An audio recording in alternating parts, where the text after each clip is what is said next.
Good evening, gamers, and welcome back to CF1 Valorant. I am one half of your casting duo. I go by the name Speezy24, and joining me, my brother from another mother, the man I did a cast with yesterday and probably going to do another one with tomorrow. Jag, how are we doing tonight?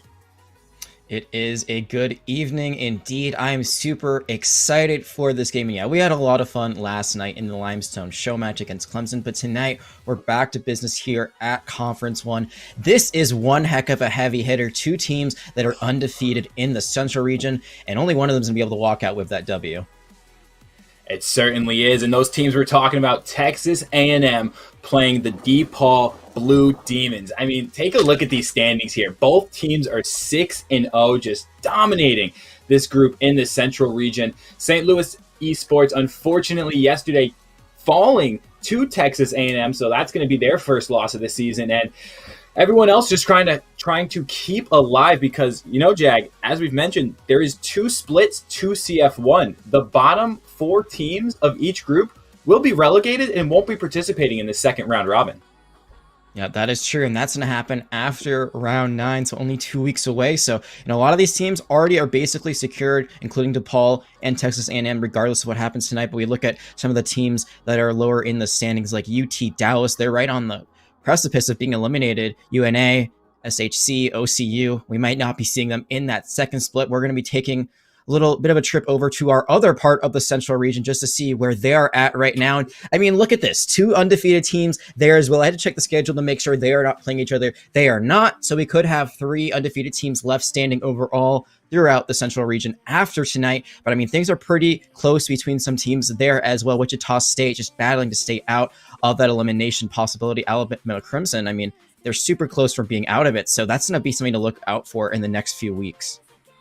Yeah, Jag, and that's the beauty of CF1, right? Every single game is going to matter. Even if you're Akron 0-6 heading into these next 2 weeks, you're looking to play spoiler. You're looking to possibly climb out of the top 4 and participate in that second round robin. So each game is going to matter. Each map is going to matter, and each decision you make is going to matter. And speaking of decisions to make, we've had some power rankings come out recently. I'm not sure if you guys have followed us on Twitter. If you haven't, make sure you go follow CF1 Esports on Twitter. But take a look at these power rankings. They are brought to us by Beanies Kieran and Scott, some folks behind the scenes, as well as Beanies, our lovely casting cohort. Jag, I mean, elephant in the room for a couple of these, right? San Jose State, we know they're just dominating the West region right now. They have some ridiculous plays. Oregon State, they were last year's champion. So Beanies had them a little low at 6, which might be a little bit disrespectful in my opinion. But if you take a look, DePaul and Texas A&M are on each and everyone's list here on the screen. Which isn't surprising at all because both these teams have been really good. And, I think looking at this, it makes sense to have TAMU a little bit higher, especially after they did beat SLU yesterday, because I think that was probably their hardest game up to date. I feel like their strength of schedule has been a little bit more difficult. And if they're able to win this game, win against back-to-back previously undefeated teams, it's really going to put them as one of the strongest teams in this central region. But I think this gives DePaul a bit of a chip on their shoulder. I mean, one thing they said to us before we have this broadcast tonight is we don't plan on losing. That is the confidence of a team that knows that they're going to go into this as a strong cohort. So I don't know, like we might have these power rankings be upset a little bit. Elsewhere, I want to say that, Scott, why are the Red Hawks so high? I think they're definitely I would say top 6, top 5 team. I think they should be on everyone's power rankings. They're on, everyone else is here. But number one, I've got to say, like San Jose State, Oregon State, those two teams you mentioned, they are my top 2 right now. See, for me, I have to get rid of Oregon. San Jose State, clear by far the number 1 team, but you got to give respect to the Scarlet Knights. I mean, they are just playing such good Valorant right now. Even if you go on the spike.gg, they're ranked in the top 50, not only collegiate Valorant, but just in Valorant as a whole. They're only 4 spots away from the Evil Geniuses roster. So Rutgers is not a team to be slept on. Scott might be taking a nap on having them at number 8. So I really need to know what Scott's secret formula is, because if it's anything like the Krusty Krab secret formula, I don't know if I want that. He is Plankton. He is trying to find it, but instead he's just making it up as he goes along. And yeah, I mean, I think the Scarlet Knights, Rutgers, they have one of the most prestigious histories here actually in CF1. If you followed the one-off tournaments beforehand, where it wasn't more of a league format, it was just, a tournament that was played throughout the week. They have won, I believe, 2 of them and usually got to at least the Final Four every single time. So they are a team that has a lot of decoration here, and they want to add another trophy to their shelf. But I don't know. I feel like, honestly, I might agree with Beanies with Penn State being higher than them. I think Penn State has been one of those teams that has come in, has been a bit of a sleeper. I know that there may be some that disagree me with there. I don't know if they're number 2, but I think that they might be just above Rutgers right now. I guess we'll have to see how that plays out. We certainly will. And you speak about adding trophies to the team's trophy cabinets. TAMU, who we'll be seeing tonight, they have a couple of trophies outside of CF1. They won the Red Bull Campus Cup just a couple weeks ago, so they should be riding that high. I mean, that's a pretty decent-sized tournament. There were some heavy hitters in that as well, and to take that trophy home is going to be a big boost of confidence for the side of Texas A&M University. Now, Jag, going into tonight's match, we know what the map selection is going to be. We know who the players are. Can you give me an idea of who we can look out for? What are some tactics that we'll be seeing tonight? And just overall, who's the player to watch on each of these teams? Yeah, absolutely. And I'm glad you asked me that, because we got some great information from these teams, and it's very helpful when they're able to talk to us and, kind of guide us through what they're thinking going into these matchups. For DePaul University, they've had a new player come into the roster about 2 months ago named Kaz, who has been an absolute menace. I know that you've seen VODs of them play. They are definitely the player to look out for on the side of DePaul. I think that's kind of their win condition is enable Kaz and let them loose, see what they can try to do. The other thing is that their map pool, I feel like tonight is not the strongest. The things that they said that they liked are not really going to be featured here. We do have Haven, but they're not playing Bind. They actually had the choice of Bind, and instead they decided not to go for that. So it's very interesting that they chose to keep that out of the map pool, because they picked Ascent instead, which is something that's going to play kind of into Texas A&M's hands. They said they really like Haven, Ascent, and Icebox. So 2 out of the 3 maps we're getting tonight are in their corner. So I think at least, from that perspective, Texas A&M might have the advantage of map selection. But we're also going to be seeing a new look coming out of DePaul tonight, which I think is going to be very interesting. They said that they have swapped up their compositions as of late. And you know who has just become activatable tonight? It's gonna be Astra. You and I got to see her a little bit last night, just a sneak peek on Ascent in that show matchup. But tonight she will be let loose completely, and I think that could change the tide. But going back to TAMU really quickly, they have named 3 players we should be looking out for. It should be Dam, Dill, and Aggro. So I think it's going to be very interesting to see all 3 of those, especially Dam, who's going to be on that Omen. We don't usually see controllers pop off, but when you've got a player that can hit shots like Dam has, I think that's going to be a great thing to see. It certainly will. And, you know, in my personal opinion, Aggro and Kaz, this is the battle of just 2 mechanically super talented players. The aim on both of these players is just downright disgusting. They're doing things that I could only dream of doing. And obviously, that's why I'm in the caster's booth tonight. So really, really want to see this battle, especially on Haven. Send both of them C-long, A-long, give them zoom bangers, give them the operators, and just let them have some fun. I want to see every single strat that these 2 teams have tonight, and I'd be shocked if we don't see that 3rd map tonight. Yeah, I agree with that. And last night we saw the first CF1 broadcast go to map 3. We've had other matches in CF1 that were off stream go to map 3, but last night was a special occasion, and I think we might be keeping that tradition alive tonight. I feel like this has, for all intents and purposes, a great opportunity of going to Split, which I would love to see because Split is one of my personal favorite maps. Ascent, I feel like we see it so often, so it's going to be a lot of jet action. Like you said, I would be shocked if these teams did both not run jet, but I think Haven is going to be where we might see some changes. I feel like Haven has always been one of the maps where the meta is never really determined. I've seen Brimstone, I've seen Viper, I've seen Phoenix, I've seen Reynos. There's a lot of different options there that might not be meta picks that have still worked out great for teams. So that second map, I think, will be an opportunity for one of the teams to turn the tide, especially if they fall in that first map. They certainly do. And, you know, you speak about the meta.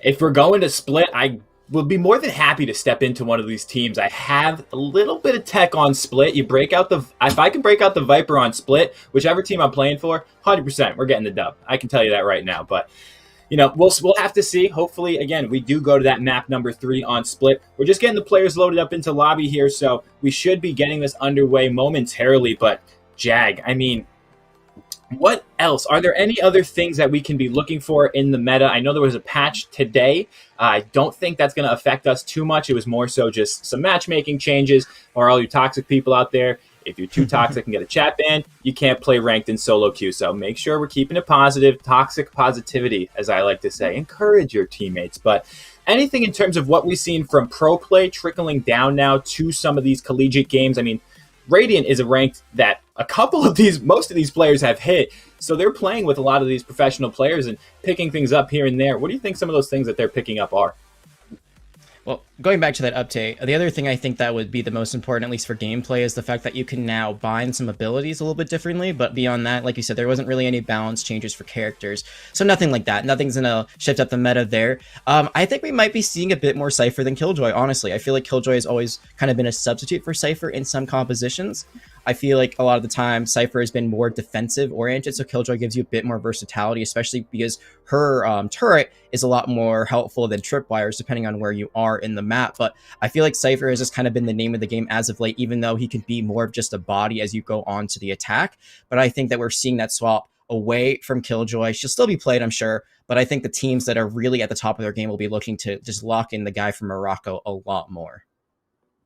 The guy from Morocco. I mean, he's got such a lovely kit, especially when you're playing on defense. And sometimes even going on to that attack, if you can throw up the Cypher cam high in the sky, get a little bit of intel, or even if you bait it, right? Send the cam out, they have to turn and shoot it and let your team get the trade. It's a good trade. I'll trade a Cypher cam for a body every time. But yeah, I think we will be seeing quite a bit of Cypher tonight. One character that I'm also looking out for, we've seen a ton of this agent in Korea. We've seen a ton of them in Brazil. It's going to be Breach. They started to get pulled out a little bit more this past VCT tournament. We saw players like Nitro play Breach, but I think he's got such a fantastic kit, but you have to really know how to play as a team with an agent like Breach. And I wouldn't be shocked if we see a Breach pick here tonight, whether that be on Haven or Ascent. Those would be the 2 maps I'm looking out for Breach in.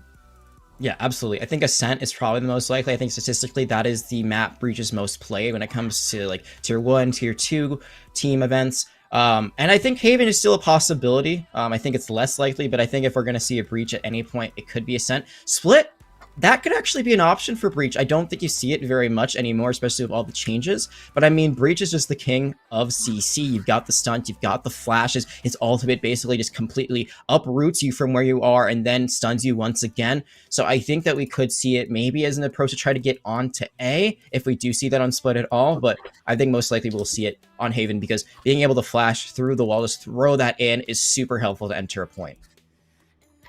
Absolutely. And again, for those of you that are just joining us, you're a little bit late. It is going to be Texas A&M University against DePaul Blue Demons. If Scott and Kieran haven't gotten a wager going in Twitch chat, make sure you're voting for those channel points. We got some stuff on the line here tonight on those channel points, and I want to see who the people are taking, because I know who I'm taking. Jag, why don't you tell everybody who you're expecting to win? You know, I'm going to go with my heart instead of my mind here, and I'm going to root for DePaul a little bit because I personally have a great connection with them. I have casted their esports teams in a lot of different games, so I just got to say, like, I feel personal connection with that program. I'd love to see them come in as a bit of an underdog and be able to uproot TAMU, but I mean, Texas A&M, like, they're so good, so it's definitely going to be a battle no matter who wins. Yeah, I mean, I think it's going to be an absolute slobber knocker. I'm going to go on the other side of the coin here, though. Texas A&M, with that victory in Campus Cup, I think they're riding a high, and I really, really think aggro can pop off tonight. Jet is in such a great place right now, in my opinion, having one of the best abilities in the game with that tailwind, just not even missing a shot and tailwinding out or hitting a shot, but being able to clear corners with that dash and give the information to your teammate is something that I think we'll see a lot more of moving forward. And, you know, being a Jet one trick, the self-proclaimed Jet one trick, I have a lot of faith in aggro, so I want to see it. I want to see it come out strong. And going else around the league, let me see if I can get an update as to other games that are going on tonight. We will see USU taking on St. Louis. So St. Louis looking to rebound after that defeat last night. Who else we have? UT Dallas is playing UNA Gaming. That's another kind of those bottom tier teams looking to fight for a victory and keep those hopes alive. And then last but certainly not least, we will see, we've already seen University of Kentucky take down Seneca, and Spring Hill College takes the victory over Oklahoma City. Now, Jag, anything about those results between University of Kentucky and Seneca? Anything stand out to you there, or just kind of as expected? I would say it's a little bit as expected, honestly, when you look at the standings. I don't think there's anything crazy. I think the biggest thing is, like, how much movement can you really have through this bracket? Well, I mean, obviously there are going to be teams that are going to be fighting a little bit for the top, but Seneca coming into this, they were 2-4. Kentucky, they are 4-2. So you kind of already had, a favorite running into that just based off of record and based off of strength of schedule. I think the other thing is that for Seneca, it's just very detrimental. I think the UT Dallas game might be the most important one, looking at kind of the bottom of the bracket, because UT Dallas wins, and that gives them so much more security going into those last 2 weeks of the first round robin. They lose, and that opens up everything, even for OCU Nova that are currently at 0-6. Even a team that is winless, if UT Dallas loses tonight, they have a chance. So I think, if you're UNA, SHC, or OCU, you're kind of rooting for UT Dallas to lose to give yourselves maybe a chance to get out of there, especially knowing that Seneca already lost, so they're going to be moving down. UT Dallas moves up if they win, and they'll be out of that, instant elimination. They'll be one spot out of it. So all that math, all those bracket numbers, they add up over time. They certainly do, and that's why we have people on the back end to worry about that, because we're just here to talk about the game.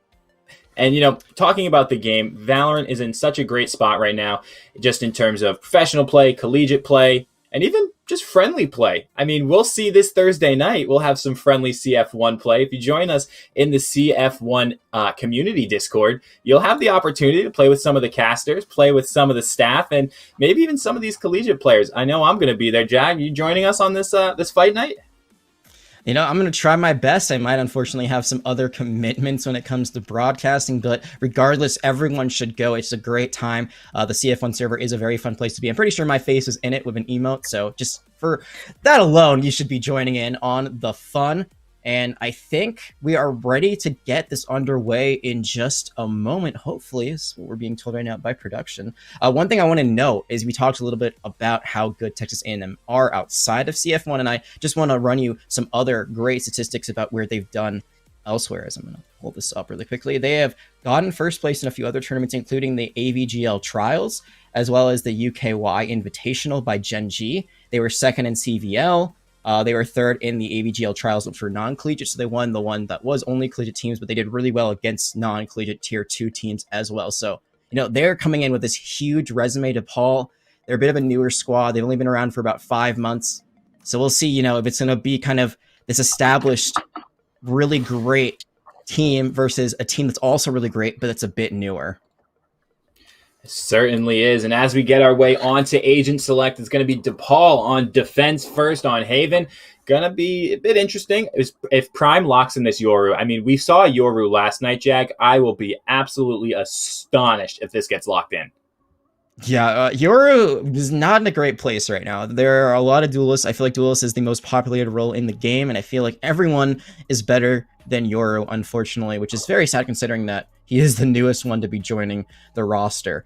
He just doesn't really offer you anything unique. I like to compare to Jet a lot. Obviously, their abilities are not super similar, but it's all about kind of like speed and getting to places that you can't otherwise, and a Jet Dash is always going to be better than a Gate Crash. Gate Crash, you have to really time it well. You've got to place it well, and yeah, I would have been shocked if they went for that. Sova is a much safer bet. Both teams are running a very similar comp. The biggest difference is that we do have a breach on the side of DePaul, and on the side of TAMU, there is one other thing that unfortunately I can't see for a second. I think it was a duelist difference. I think there was a raise on the left, and then there was something else on the right, but we'll see that in just a second. So not going to be seeing the mirror matchup, and I love that. I love it when you see the difference between agents and the compositions that are built.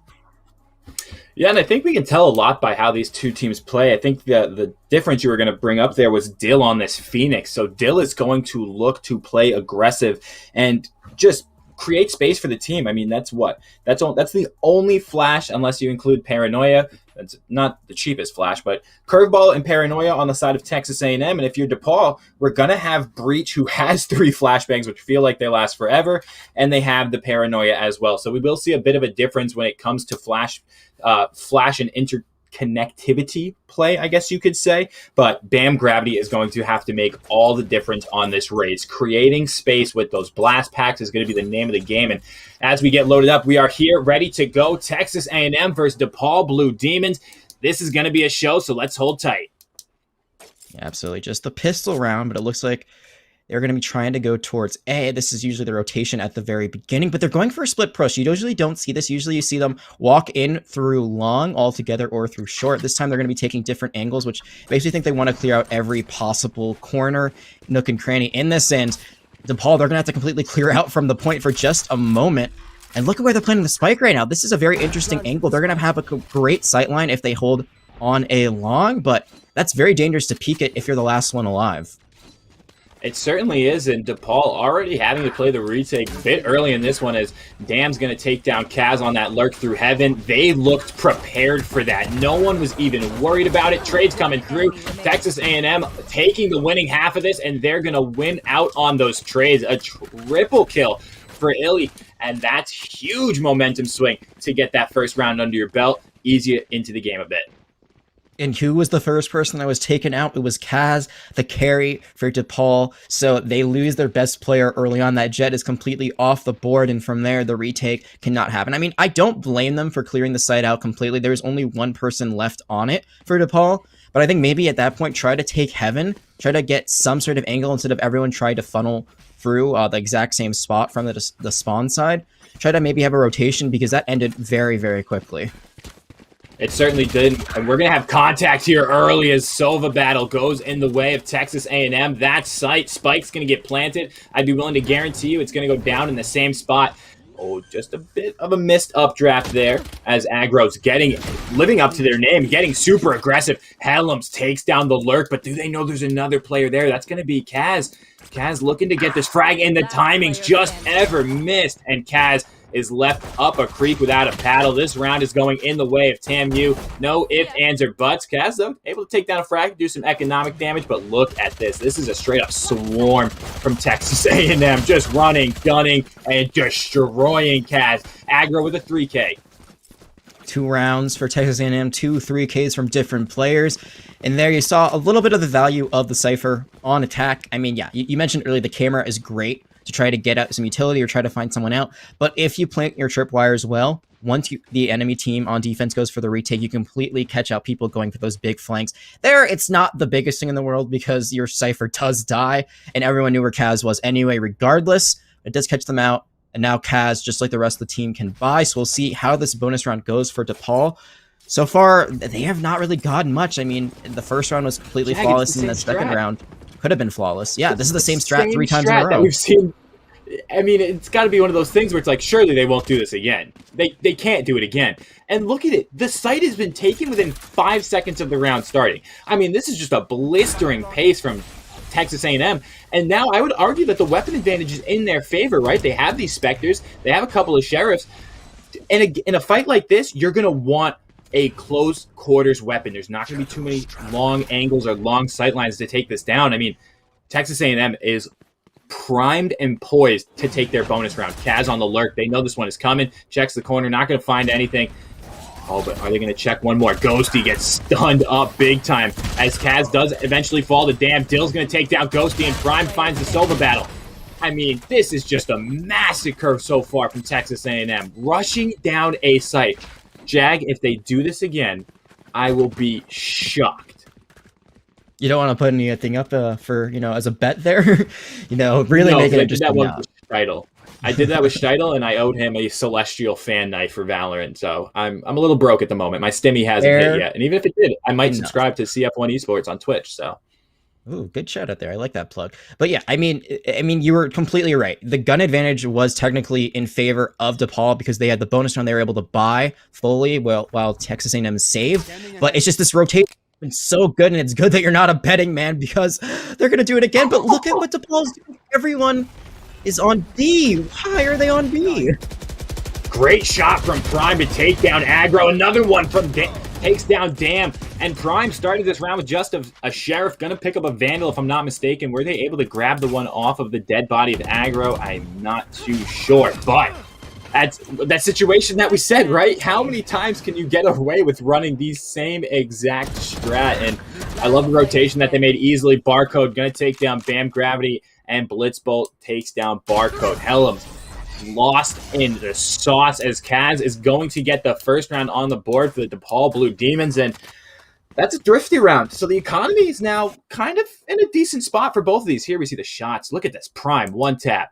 Gonna step into the smoke and bang. What a shot on Dam there. That was beautiful. Yeah, it turns out that all it takes to stop 5 people running towards A is 1 Sheriff and a Sova holding a corner. So there, it's a good reminder, everyone. Check your corners. Doesn't matter if it's left or right. Always check them.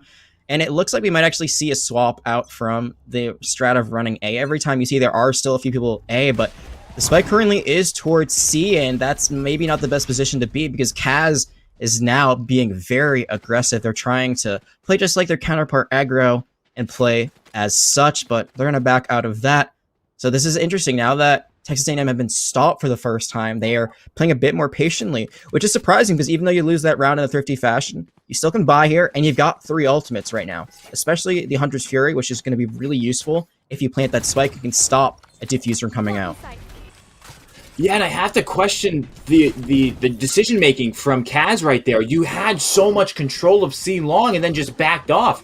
I mean, Kaz is the player who's been flanking this whole time. Spike's going down. They know exactly where the spike is being planted. That's going to be some damage down, and Bam Gravity's going to take down Dill to get this one started. So far, the retake is looking good. Showstopper's out. Doesn't tag anyone just yet. Spots 2 down long, decides, hey, Hail Mary, why not? Doesn't find anything, but finds the face of Helms. Silva Hunter's Fury is going to go out. They're going to try and buy some time and spam the spike, but the defuse is in. Ghosty going to have to stick this one to at least halfway. The smokes are out, and Ghosty's got the defuse. Huge stick from DePaul, and we can question the decision-making all we want, but that was a very clean retake, not losing a single member. It was clean indeed, and I think there you saw that Barcode just got a little bit too impatient with the Hunter's Fury, didn't really wait for the noise of the defuse, just kind of threw it out in desperation, doesn't really find anything. They're able to hold it. Once you see this, it's like once the first 2 out of 3 shots from the Hunter's Fury are down, you are completely safe. It'll only do half of your damage. You might get found out, but you can have your teammates stand in the way to make sure that they return fire. So a great decision to just hold the spike defuse. They get it, and now it looks like Texas A&M are going to try to do the same thing that's worked out so well previously and run into A. They certainly do, and Ghosty just completely ignores the drone. They know where they are, though. Ghosty's able to take down one. Aggro and Barcode finding frags of their own to open up this A site, and if it ain't broke, don't fix it. A is the site to hit. I mean, DePaul's going to have to start stacking this at some point, and I think this is kind of Texas A&M's way of conditioning DePaul, right? Send a bunch of members A, and they'll force that rotation out early. I think that's what they tried to do last round, but unfortunately not able to stay patient enough to force that rotation as the retake is about to commence. Bam Gravity looking to do some decent damage and tags down Barcode, bringing them down to 82 HP. They know there's Bam Gravity and Kaz able to find frags of their own. Kaz is a monster, finding a second frag. Breach fault line's going to go out and just completely leaves aggro dazed and lost, tied up 3-3. Jag, DePaul, while it looks like they didn't know what was going on during this retake initially, they rebounded very quickly, and the team play was immaculate there.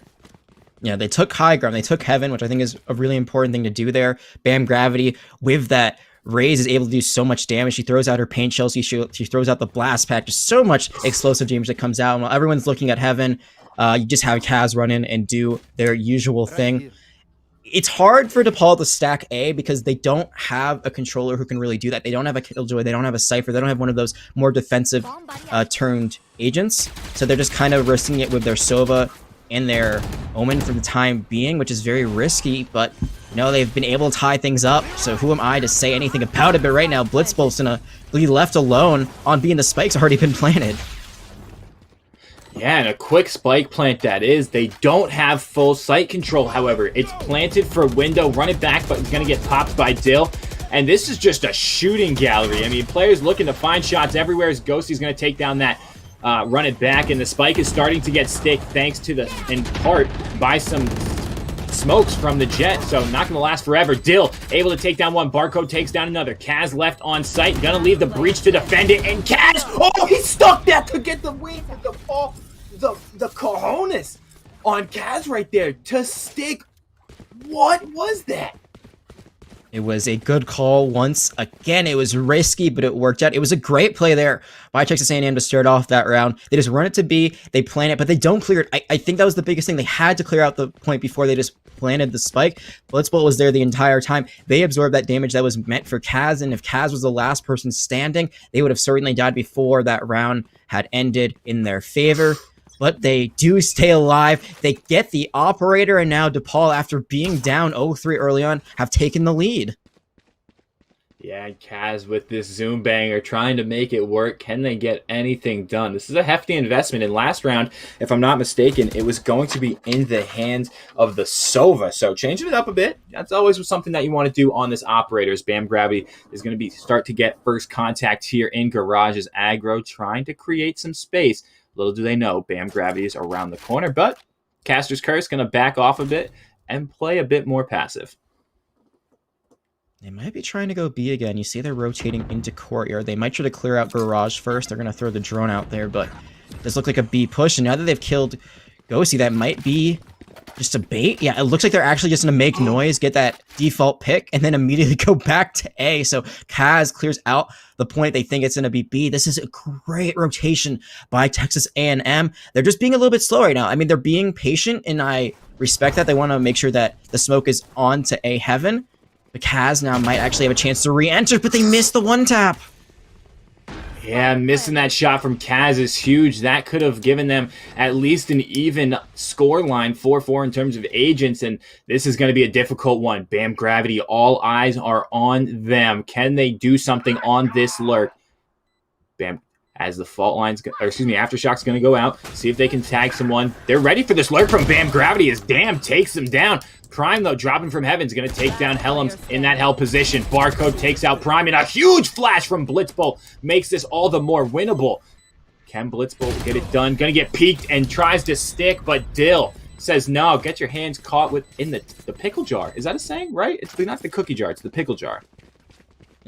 Yeah, sure. Why not? I'm thinking of SpongeBob for some reason with the pickle jar and like how they can't get it open. So I feel that's the opposite scenario of what we're talking about. But hands stuck in jars, you know how it is. I feel like that was kind of their only play because you just used all of your flashes. You had nothing left. You can try to use your concussions. I'm not sure they had them online there. And they knew it was a 2v1, so they're just going to try to stick it. Maybe not get a peaked, but with 2 people alive on the attackers, it was just going to be something that's going to happen. One thing I want to note is how good right now Texas A&M's ult economy has been.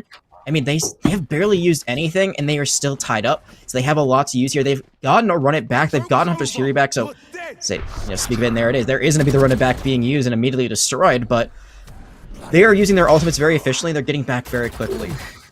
Yeah, that from the shadows. Damn stuck the one into hell and just popped Ghosty, the Omen duo, going in the way of Damn there as Aggro's going to get tagged in. The Neural Theft is going out. You talk about the ult economy. They've popped 3 this round. Last one, Hunter's Fury. So are they going to play off the spike and just let that Hunter's Fury ring true? We saw them try to do that, I believe, in round number 4 or 5, and it didn't work. But look at the space Bam Gravity creates, just wrecking havoc with those blast packs as they're able to take down one.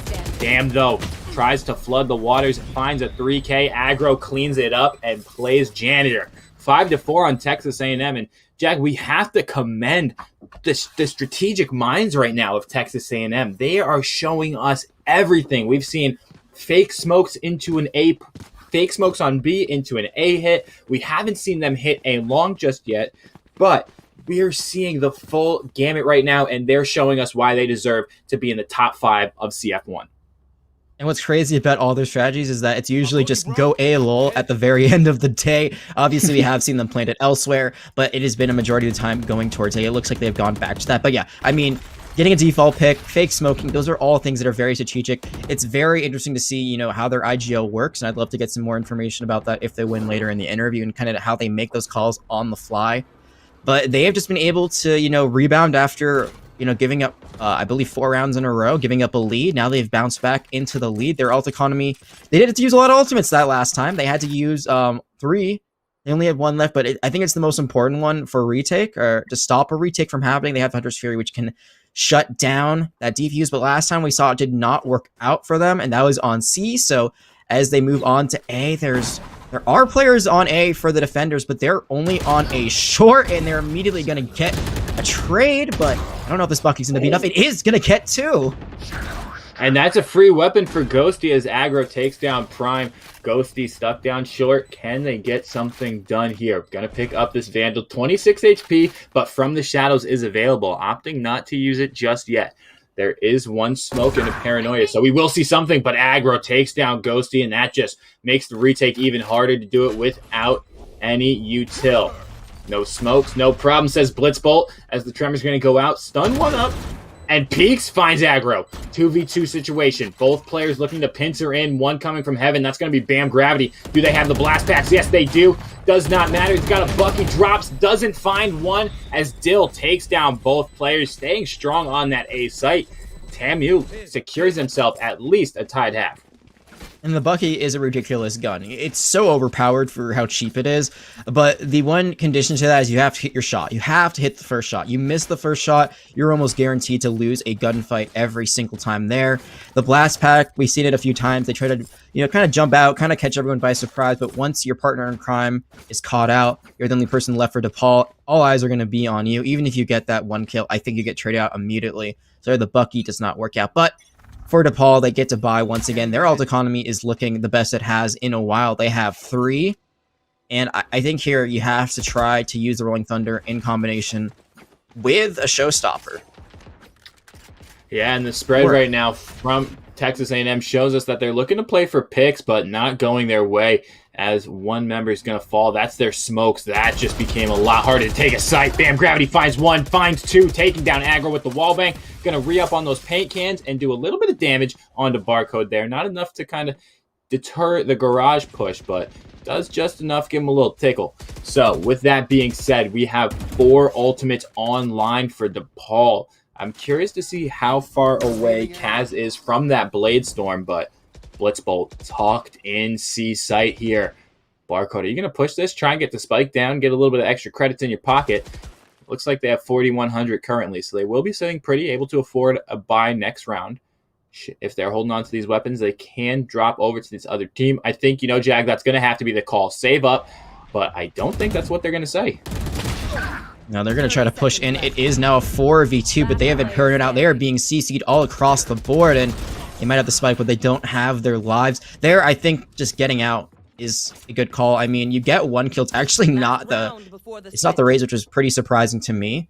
This is the last round, so you want to save everything that you can to make sure that everyone can buy. We'll see how this works out, but Aggro should be able to help buy for anyone that can. Otherwise, everyone's going to have full armor, everyone's going to have assault rifles, so everyone's going to be on an even playing field. I think the biggest thing there was not only does DePaul win that, but they keep all their ultimates. They know that they don't have to really overcommit anything there. They do lose Kaz along the way, but that is all right. They're only 1 away from the Blaze Storm, so they could get that ultimate online as well. And I still think the Rolling Thunder into a Showstopper is a great play because Rolling Thunder knocks everyone up. It'll stun them. And then Showstopper, it can blow everyone to smithereens in an instant. So make sure that they can't really fire back at you if they're all stunned. Absolutely. As the swing comes from Ghosty and Aggro just punishes, cleared out B site, makes the call that, hey, there's probably only 1 player stuck in A. Don't worry about it, guys. I got Prime. And the spike is about to go down. That's getting planted by Helms. Still 2 ultimates left to play with for Texas A&M. They have that Sova ult. I'm shocked that they're playing on site with the Sova ult. Blade Storm comes out, misses everything. Kaz gets the kill. That's Kaz's Blade Storm. We might be seeing that just now. Bam Gravity going to use the Showstopper. Gets 1, just barely. Knows he's the last player in hell. Kaz is up a creek without a paddle. Has the Blade Storm and gets their head blown off. 7-5 half from Texas A&M. And on a map like Haven, it's not shocking to see the attacking side get the advantageous half.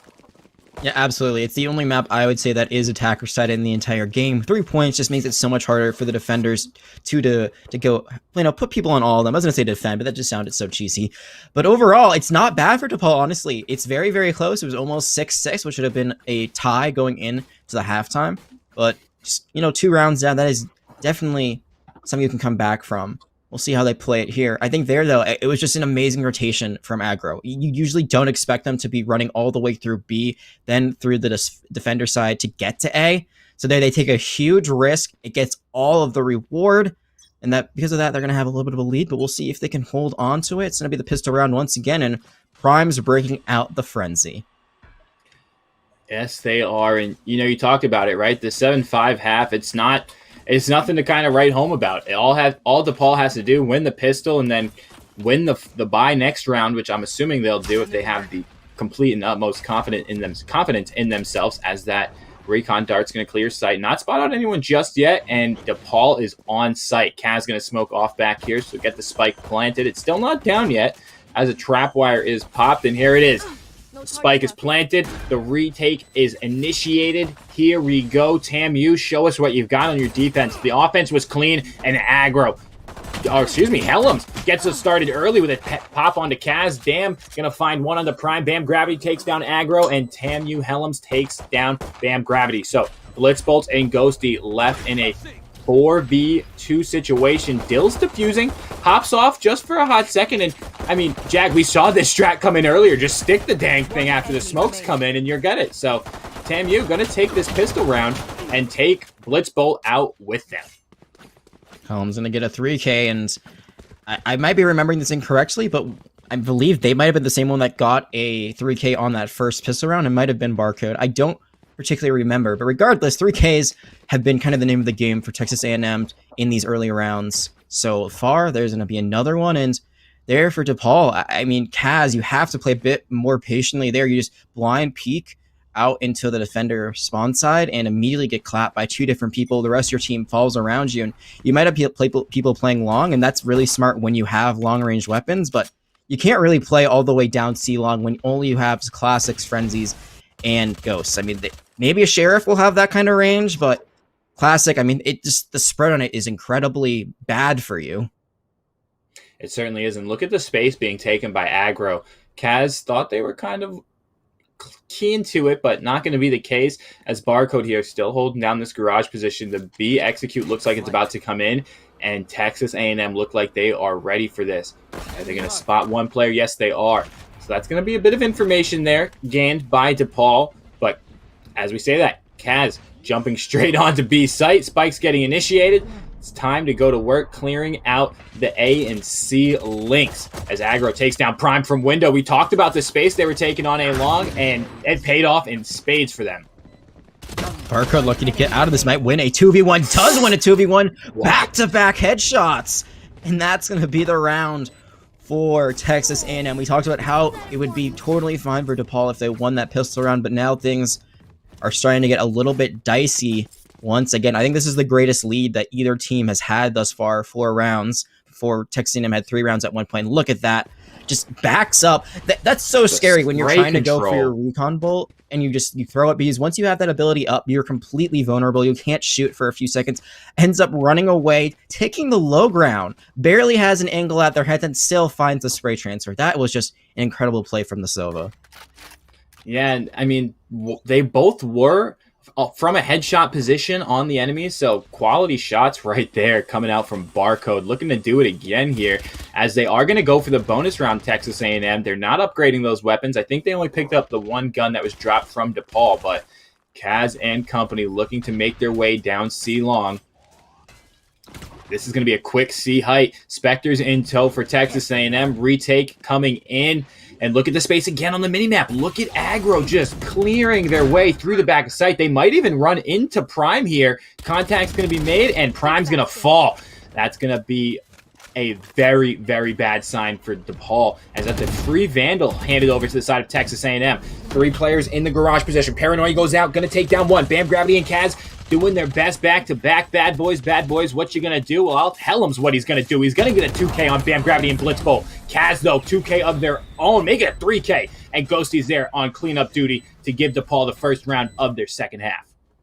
And I think the biggest play there was actually Kaz, while being paranoid, getting a blind headshot.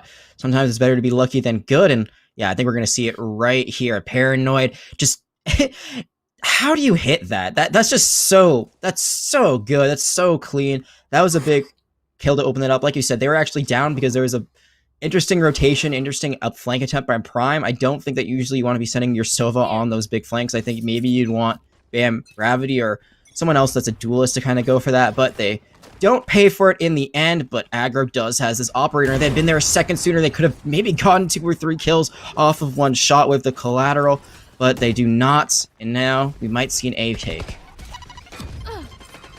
Yeah, and those players look dialed in. Aggro is just getting flashed and paint canned off site. Doesn't matter. Dam's there to take down 2. So advantage TAMU. Spike's going to get planted down default, so a bit of a different position than what we saw Texas A&M do. Run it back as Pop Dill's in sight, clearing out hell. Gets 1, gets 2. That was a clean spray transfer. And look at what aggro has conditioned Prime to do. I mean, aggro were so used to coming on those lurk positions that Prime was just caught checking their back there, making sure no one was coming from C long. Yeah, that is the fear element of playing a game against a very proficient Jets, because you're always going to be scared there might be a duelist trying to go behind you. That time they were completely caught off guard by what was going on point. The rest of the team was falling around them. They were in no position there to really retake it. Maybe if they had Ender's Fury, but they were 1 ult or behind. They do have it online now, but today is not going to help you yesterday, you know? So that time just doesn't work out for them. And DePaul, they're starting to fall into a bit of a hole on their attack. Things looked very good for them. And now Texas A&M, they're only 3 rounds away from taking this first map. All in aggro, living true to the name again, is getting 1, tailwinding immediately out of there as Kaz has the tailwind. Not going to spot anything just yet. That's a huge pick, and it honestly looks like right now Texas A&M has the DePaul playbook because aggro has guessed the last two initial pushes correctly, right? We saw them peek a short, just barely missed the head of the Omen last round, but this time able to take down Blitzbolt, and that's going to be a huge disadvantage for DePaul. No flashbangs when you're trying to push this site. Paranoia, you have to pray that this hits someone from Ghosty. You have ultimates, but you don't have guns. There is going to be a trade, but still in favor of Texas A&M. I mean, what do you commit here? Do you overcommit just to try to take around Thrifty? Now you definitely can't. Actually, maybe you can. It's a 2v2.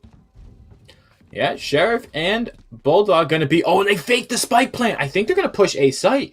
Barcode, though, looking to find something. How's your timing, Barcode? Oh, that is what I like to refer to as Call of Duty timing. Two ships passing in the night. Barcode's going to find this if they turn...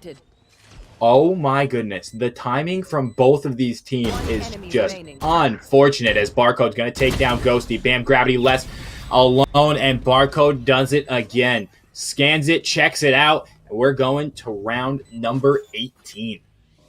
And I love what they're doing right now. They're not defusing it. They're trying to find the operator. There it is. All right, you're good to go. They both have ultimates, so it doesn't matter who defuses it at the very end of the day. But also just their approach to this was so smart, so clean. They go for a pincer style. Where DePaul is holding, they're both holding a very similar angle. They're both near A short. They were trying to, look in different directions, but then once Ghosty falls, it forces that Raze to try to peek out. Bam, Gravity only had about 5 health and a dream there. There is not much you can do unless you get 2 instant headshots back to back. That's all you can do to win that round. They don't find it, and now we're on the penultimate round for Texas A&M. Their ultimate economy is looking good. They still have the ultimate bank that they need. They still have the operator, which is, I think, the most important thing. And aggro is living up to their namesake there, but doesn't find the one tap. And I have to say, I might have to steal some plays out of Aggro's book. They are just gambling everything properly so far. I mean, it's just so clean. I wish I had this kind of luck in my solo queue games, let alone in CF1. You gotta be kidding me. Yeah, I mean, I think there are just some plays that, it's just their brain is too big. It's a 6 head, it's a 7 head, I don't know, it's a 20 head, whatever you want to call it. I'm not sure if this initiating Hunter's Fury is anything more than 3 head, as it doesn't really find much, and that's something you can use again to just contest the retake, but they do take out aggro, so that's that operator, that's that really great player down.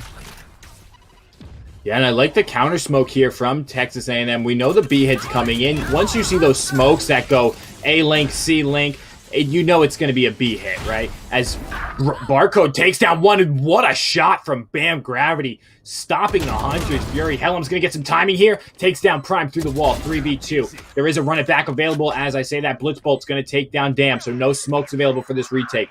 Neural Theft is going to go up, and Bam Gravity, you're about to get your corner check. Doesn't matter.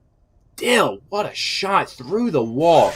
Aftershock's available, so we will see that come through. Going to push him off Spike a bit, and with that Blaze Wall tapping the Spike, Tremor goes out. Not available. Blitzbolt takes down one. Can't find the second, but I don't know if there's going to be enough time left. Helms may have just gotten this one off. Yes, they did. Helms, a little too close for comfort there. 1.4, I'll allow it. We'll take those. Yeah, and the best way to know if the spike is about to go off or not is just listening to the rhythm of it. Once it gets to the really fast pace, that's when it's over. You got no chance. But if you start out just before that, you should have a window to finish it off. It takes 4 seconds to plant, 4 seconds to defuse. There, they get it done with about a second and a half to spare. So just in the nick of time. If you were playing that a bit differently for DePaul, what could you do? Just have Blitzbolt stay alive a little bit longer. They don't have to win that fight. They just have to let the spike explode there. They just play a bit too aggressively after getting one. Now Texas A&M, we thought this would be a close one. It was super close coming out of halftime, but since then, DePaul's only found 1 round. Texas A&M, they're looking to find their 6th and final one of Haven to send us to a map 2. But we're going to be taking a bit of attack pause really quickly. And I think right now for DePaul, I'm not sure what they can really do. I mean, they're force buying here. They're not going to have full armor, and their only ultimate is that Shadow Step, which is truly not the best one to have. You could try to go for a bait play, maybe try to fake to A and then go C instead with that Omen Teleport ultimate. Beyond that, I'm not really sure what they can do here. You know, I'm not too sure either, Jack. Take a look at the buy that's coming in. I mean, Vandals, Phantoms, Light Shields almost across the board. Ghosty just barely had enough to grab some full shields. And I'm curious, I'm trying to see on this beautiful flyover from our observers. Thank you, observers.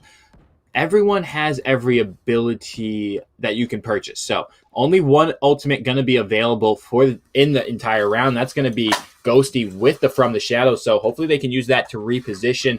The attack pause was called by DePaul. So trying to just calm things down.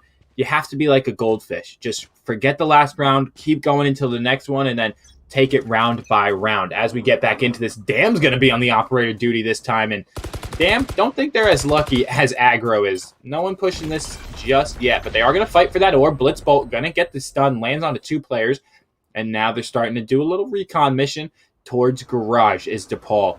But Barcode with a huge recon drone, able to spot out 4 players, tags 1, and look at the pincer from aggro. Just going to play so patiently here. Trigger discipline aggro. Doesn't have any, doesn't need any. That spike down. They know it's Garage. Rotate, come in, and just play around this right now for Texas A&M. That's a huge pick from aggro. You'll love to see that. Just staying patient. 1 tap to the head, bang, and you are dead. Yeah, I'm spike sure was down. that is not what DePaul wanted to see. Spike was down for just a moment, but they did pick it up. So I feel like there was actually an avenue there for maybe Texas A&M to try to camp on it, but instead they just play back. They're going to wait for an approach from DePaul, and they're looking towards A. I would have loved if they backed out of this, but they did lose that Omen Teleport ultimate, and now things are falling apart for DePaul once again. That brings the run it back online. Oh, and tap goes Dill. Not able to finalize the kill. Aggro gonna take down Bam. Gravity hits hard, but Texas A&M hits harder. Map number 1 is gonna go in favor of Texas A&M Maroon. And we saw their Prime only had 1 health at the very end. It was so unfortunate. There were some great plays by DePaul on their defense, but their attack could just not get going. I think they might have been a bit bamboozled by what TAMU was bringing out early on. They seemed to have their strategies in order. They looked so clean, so good. And Texas A&M, I gotta steal that jet strategy of just running through B all the way to A when you're on attack. That was my favorite thing I've seen tonight thus far. But like you said, you got to be like a goldfish now. You got to erase that first map. It's all about going to Ascent and then maybe split after that. Question is, can you let go of the last map? Bam Gravity did pretty dang well for this DePaul side, but everyone else needs to step up just a little bit. Yeah, certainly. And take a look at the Texas A&M squad, right? No one just going absolutely disgusting. Everyone's kind of in there, in the mix when it comes to frags. And, I mean, Helms only has 11 frags, sure, but 15 assists on that Cypher. They were just making the job of their teammates that much easier. So props to Helms. It definitely won't go unnoticed. First Bloods, of course, aggro. You're on the jet. You're going to get something done on that. So props to them for showing out as well. But, Jag, as we said, map number 2, it's going to be Ascent. That is the pick of DePaul. So hopefully they can they're comfortable on this map. They can stay composed. And hopefully you folks stay right there because we're going to take a quick pause. We'll be right back with map number 2 between DePaul Blue Demons and Texas A&M.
Welcome back, gamers. I am Speezy24, joined by Jag Cass. And if you're just joining us now, we had an absolute stunner for map number 1. Texas A&M taking down DePaul for their first map loss of the season. 13-6. Jag, what can you tell us about that last game? You know, I think it came down to DePaul just didn't really have a plan when they switched to attack. Their defense did not look too bad. It was 7-5 going into halftime, but after that, they lost the pistol round. They lost the round after that. They only won the bonus round, I believe, and from there, it was just all Texas A&MU all the time. So I think the biggest thing there was the composition. And you and I talked about this a lot during the break, was that when you come out of the breach, it is a good idea if you're on attack first. Because Breach is a great entry character. He creates a lot of space. He could completely clear out sites because people are scared of his flash. They're going to back out and they just regroup with the team. But when you run Breach on defense first, it's really hard to run him unless you're going for a retake. And then usually we saw them just kind of filing one by one, so they weren't even able to take advantage of those concussions or those flashes. So they didn't choose the right agent. They didn't play around that agent very well. So I'd like to see them swap that up going into the next game. And as you've seen before, they really like triple duelists. And I think, honestly, going into Ascent, that might be the look for them instead. Yeah, I would certainly love to see them pull that out. Taking a look at my notes here, if you give me a second. We saw them pull it out once before. Triple Duelist, no Sentinel. I believe that was going to be on Split, if I'm not mistaken, was the when I saw them do that. But it could happen. You know, Phoenix, Reyna, Jet, all very viable. And on a map like Ascent, the three of them can wreak havoc. So moving on to map number 2, it is going to be Ascent. Aggro, don't you dare do that to me. You know I love Viper. I am just absolutely hurt right there, Aggro. You just got on my bad side, buddy. From now on, they will not be casted very well by you. Just like immediately, you're just gonna be like, Aggro, no, I'm just not saying anything. You know, they can do whatever they want. I don't care. But for the time being, what Texas A&M is running right now is pretty standard. You go for the Reyna here because her Lear sightline is great. You just throw that in, and immediately you can clear out an entire space. Omen, Sova. I mean, the Killjoy is really the big swap, I would say. That and the Reyna. Everything else is pretty similar. Dill, last time I believe, was on. I'm trying to remember what they were on actually, because I know Aggro's been on the Jet. Phoenix, if I'm not mistaken. So yeah, it's the same. It's the same, like, I guess, composition in terms of roles, but they're gonna switch a few agents here and there. Isn't a big deal. Everything else is pretty standard. On the other side, they're not going to be running the triple duelist. They're actually going to be running a very similar comp. The only difference there is the Raze versus the Reyna. And although I have not personally been a huge fan of Reyna since her nerf, I gotta say, I think here she works out very well. Yeah, I think Reyna can have a lot of fun, especially now knowing now that you don't have to land the final blow to get the soul orb to drop. So you can just tag a player at least 40 damage, I think is the minimum, and then get that soul orb to drop, dismiss, devour, do whatever you want.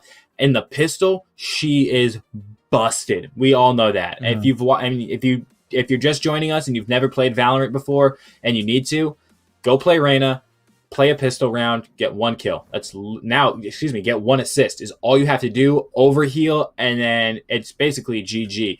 As we see the buys coming in, Prime going to be rocking that Frenzy, Kaz on ghost duty, and DPaul is going to be on attack first. Again, this is their map choice, so let's see if they have some special concoction here whipped up. Jag, we cast a game on Ascent last night. It feels like every time I cast for CF1, there's going to be an Ascent game. We know the name of the game. It's mid control. It is indeed. I feel like every time I cast Valorant, there's Ascent in a best of 3 or first of 2. But yeah, it's mid control. A lot of the times in these early rounds, you're just going to run on to A because that's the easiest thing to do. But it looks like instead, actually, DePaul's going to play very split here. They have their Killjoy kind of roaming near B. They do have presence on A, but they also have some presence mid. I think later on, when you get more long-distance weapons, you try to go for that mid push, especially when there's operators. You don't want to give defenders that sight line, but that's a great opening kill onto Aggro. Now they can try to actually go for mid control now if they want to. They're going to throw in that recon bolt. It's not going to find a lot of information, but we'll see if they push into Dam here. Yeah, this setup from Dam and Blitzbolt's gonna try and, or excuse me, and Helm's gonna try and do a bit of damage with this crossfire. Helm's looking to draw some attention their way, maybe pop off a shot or two into the smoke. And Dam, don't leave, the timing's unfortunate. Finds one and gets out. Bam Gravity whiffing the shot's gonna repeat. No, but they are gonna challenge with that paranoia, get tagged from behind, and the recon dart is gonna spot Dam in market. Counter paranoia comes in. Blitzbolt, they're gonna close the door. So this is very difficult for Texas A&M. Spike still isn't down yet, as we see it finally go down back sight. Gonna get engaged. 45 seconds to do this. Texas A&M, plenty of time, plenty of util. Paranoia goes out, and there is one soul orb for Dill. So if Dill's able to find an assist, this is going to be the world of a difference.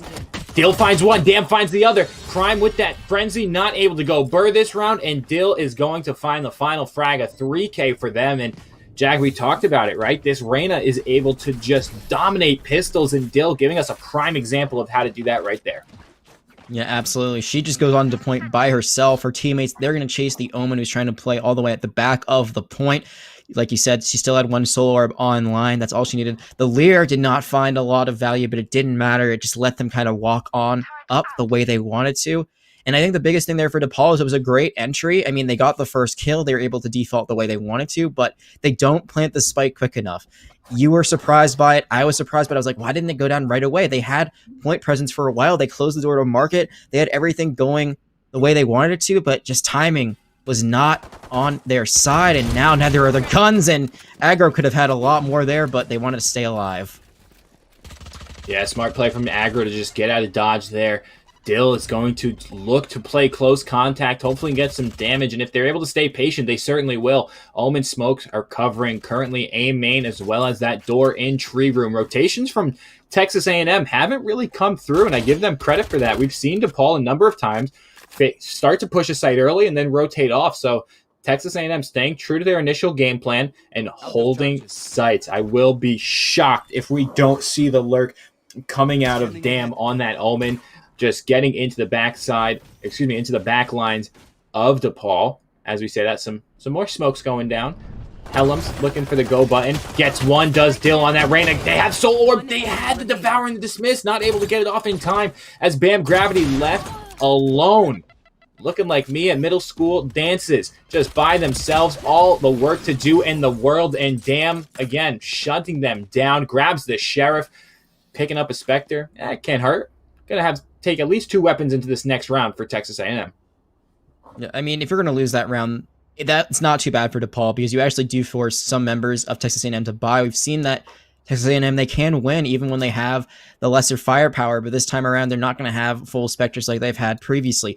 The biggest play there wasn't actually on screen. I was watching the mini-map, and it was Barcode who just sends the Owl drone out looking through B garage, sees there's no one there, and says, you know what, that's a full rotation. We're just all going to go to A, so that's why they were all there in the nick of time already. Certainly, as we get here, round number 3, this should be the first gun round, but as you can see here, a Bucky in the hands of Aggro. The timing, Bucky! Oh, what? I thought we were playing Valorant, not CSGO, but free upgrade for Aggro there. Finds the kill on the Blitzbolt. And now an early advantage for Texas A&M. They're going to look to push this. They can gamble stack a site now, and that looks like what they're trying to do on this B site. Bam Gravity, double blast pack. Dill takes down Ghosty. 3v5. Bam's going to hide out now, and they break the window, the door in tree. That leads to a trade between Kaz and Helms. Prime takes down 2, cannot find a third, as Dam just closing the door on all their hopes and dreams to give Texas A&M round number 3. The economy here, I have to say, Jag, for DePaul, not going to be in a great spot. Yeah, that was a bonus round for them. They don't win it.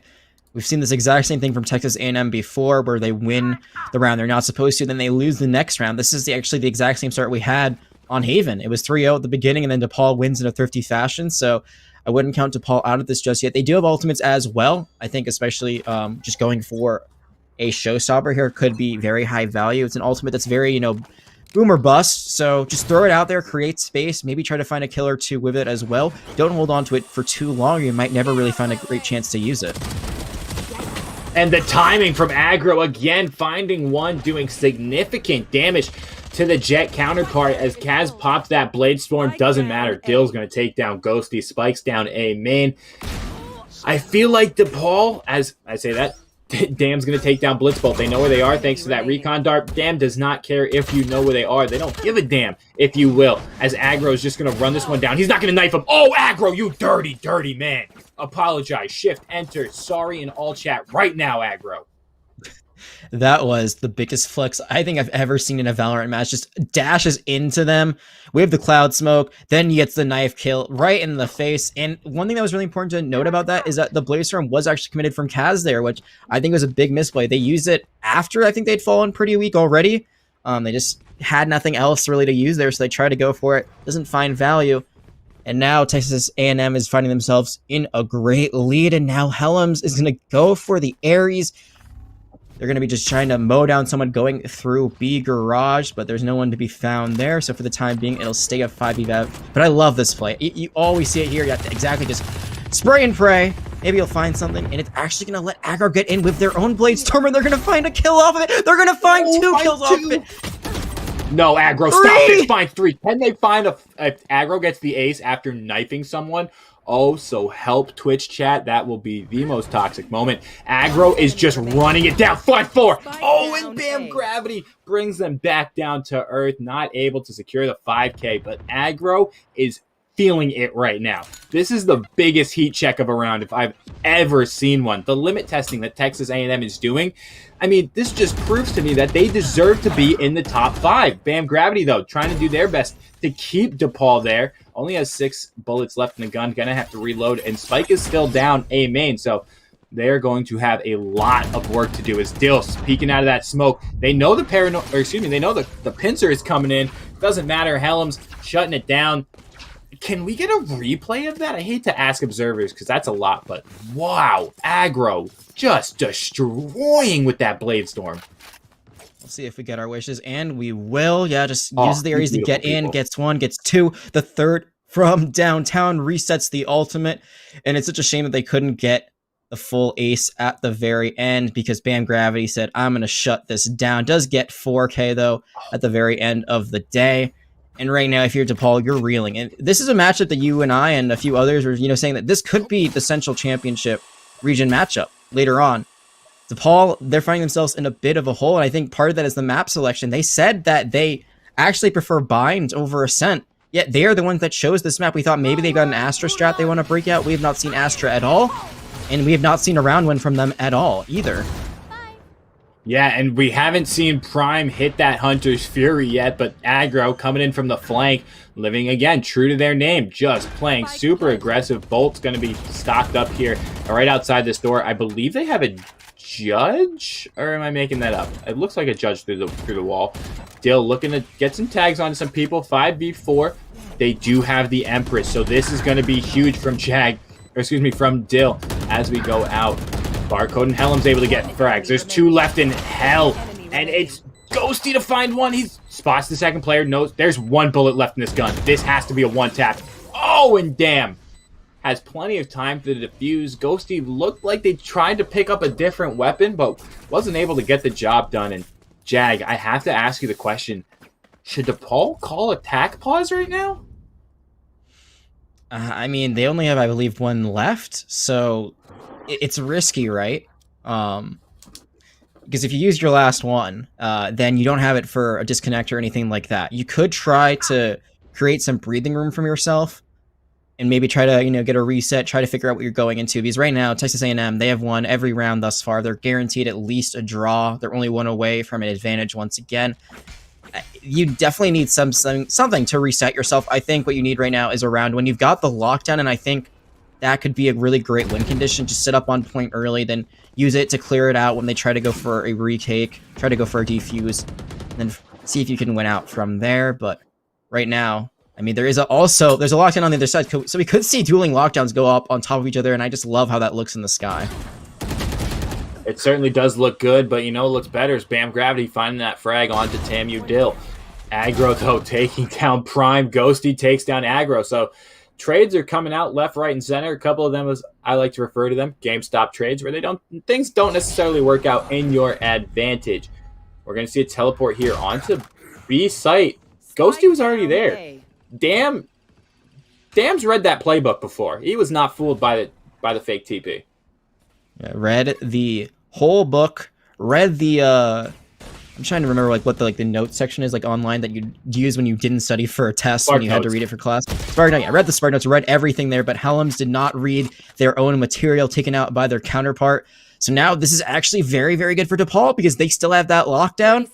The other team does not because their Killjoy is dead. They are going to use it right now, and I would love if they ran over to B. Just completely clear out this site, just grab the spike and then run for the hills. But instead, they're going to push it, and that's going to be no bueno. No bueno is right. Two players find themselves in the wine cellar, just chilling. Could be a worse place to find yourself, but at this point, Blitzbolt, just save your weapon. Just kidding. Blitzbolt's going to have time to get the spike and plant. Yo, I think just barely right at the 4-second mark.